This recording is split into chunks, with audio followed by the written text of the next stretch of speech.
All right, welcome back. This is MATHY200, Chapter 6, Part 2. Again, we're talking about more advanced CSS concepts, and this one's pretty cool. I really like this. We kind of talked about this, scratched the surface around this, but every element, pretty much every element within HTML has a property of being either block or inline typically. Okay, there's some that don't really have anything, but it's kind of weird. Well, okay, it's either block or inline. So if we apply the attribute, if something like H1, when you put in H1, it goes all the way across the page, and the next thing that's after it, whether it's on the same line in the HTML code or not, it will always be on the next line, okay, by default. That's just the property of H1. If you have P, that also will put after it for the next, when you close that paragraph, it will put the next paragraph on the next line. An image is, and that's a block level, okay? An image is an inline thing. So if I have an image and I put text next to it in the HTML, it will display it next to it. It won't force it to be on a new line. Same with an anchor. It will put that link within that text, and it will not force the line break. That's all the difference between block and inline. Block goes the whole width of the page. Inline goes just the width of the content. Simple as that. The neat thing is with the display property, and this is one of the most useful things, especially oddly enough, this one. But display allows you to change something from being block to inline, or inline to block, or invisible. Okay, and we'll see why that's really cool. But this one is kind of the more novel thing to use right now. So again, so for instance, an li is a block element typically, okay? But we can force it to be inline, okay? Or a h1 is a block level, and we can force it to be inline. An image is a block or inline, and we can force it to be block, okay? And we'll talk about this in a second. Yeah, I don't know why we come back to this. We've talked about the kind of the column layout, but we will in our book, in our assignments. It's kind of weird how the assignments go back and forth. You'll create a navigation and use it as a UL with LIs. Then you'll put pictures into it and replace all that. Then you go back to the UL with the LIs and show it as text. But then you'll show it as text for their buttons that are pressable, but it's still text. But it's not LIs, and it is because you treat them as inline. And we're going to change these navigations around a lot. Sorry about that, but just be aware of it. They're pretty clear on what you do on assignments. But anyway, so we're talking about the different layouts, and this really should have been in the last chapter. But keep in mind that I have a page here that has the navigation going all the way up at the top, and that might not be the right thing. So I might want to float this one. Float is not the right word. Move this one so it encompasses the whole thing. So make this a block and make this a block instead of this is an inline thing with a block right after it. Okay, and that's the difference between these two designs. This is an inline with a block. This is a block with a block, or a block with an inline. So how you order it and how you make the inline versus block, it can make a difference. So and this is where we get back to what we were talking about here. So if I want to do a vertical navigation, I can use the same exact code, okay? Look at this. This is precisely the same as what I'm going to do on the next page, okay? It's kind of hard to see because font size changed, but I haven't changed anything having to do with this nav area. Okay, so this is nav UL, home, menu, directions, nothing fancy on this page. Again, nothing fancy on this page. The difference is here I'm going to say nav UL, and I'm going to apply this. So this is one of those things where we talked about briefly in CSS, where I'm saying within nav, the UL within that, so any UL, it doesn't apply to any UL on our page. It only applies to the UL that's within the nav block.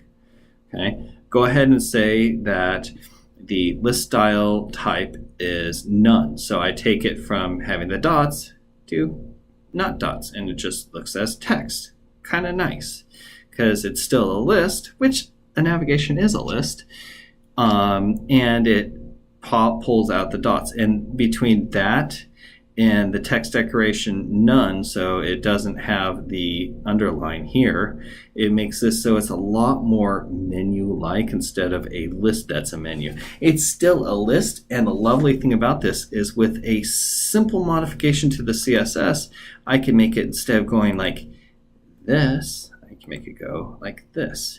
And all I do, it's the same exact HTML code, and this is the beauty of it. I can just say, so list style type is none. Same thing here. So I just pull out the list style, so it's not actually treating it. It's still a list, but it's not displaying it as a list.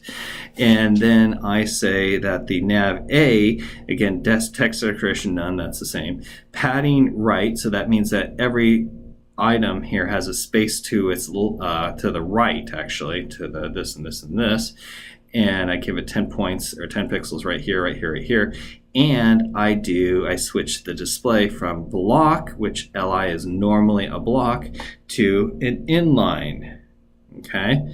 And when I do that, the LIs get treated as inline, and it doesn't force a line break, and it puts it all on one line. It's really simple when you think about what's happening here, okay? The only difference that I made here was this right here. It's not that hard. Okay, oops, I don't want to draw that. Go back to my slides. I'm just going to try and highlight that, but I clearly wasn't able to do that. But anyway, display inline. That's it. It's pretty cool.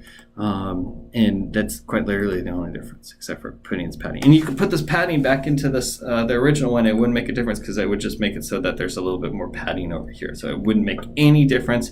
The only thing that's different here is the LI is display as inline. Okay, and this will become really useful in the next chapter with the when we do mobile web, because we can switch whether the navigation is going like this or like this, depending on the screen size and the resolution. So, and the resolution can be determinant of the type of display it is and what type of device, whether it's a mobile device has a small screen size, so you can display it differently, up and down versus sideways. Other things you can do. So we kind of talked about the different hierarchy. So the cascading aspect of this is really a kind of cascading aspect of the style or CSS that this is only applying to LIs within navigation. This also sets it so I can set a property. It's kind of a class within the property. So these are a little bit of an odd concept, but they really are pretty cool.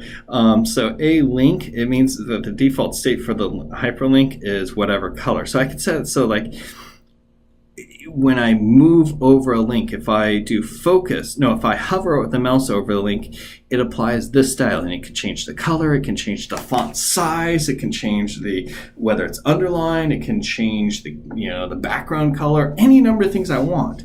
And this makes our page a little more dynamic, and that's kind of cool. You see this a lot on pages, and this is how they do it. They use these subclasses for the CSS style. So any link, in this case, it just changes the color, kind of boring, but there's a subtle difference between hover and focus.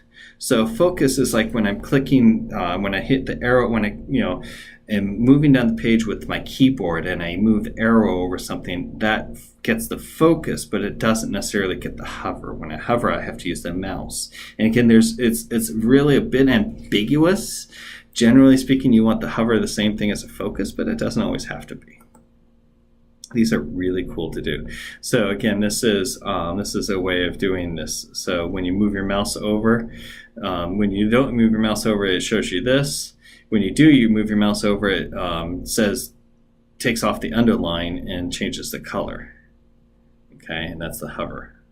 You can do any number of things. The sky with these 5 properties. I wish I could count. With these 5 properties, your options are quite limitless. It's really cool what you can do with this.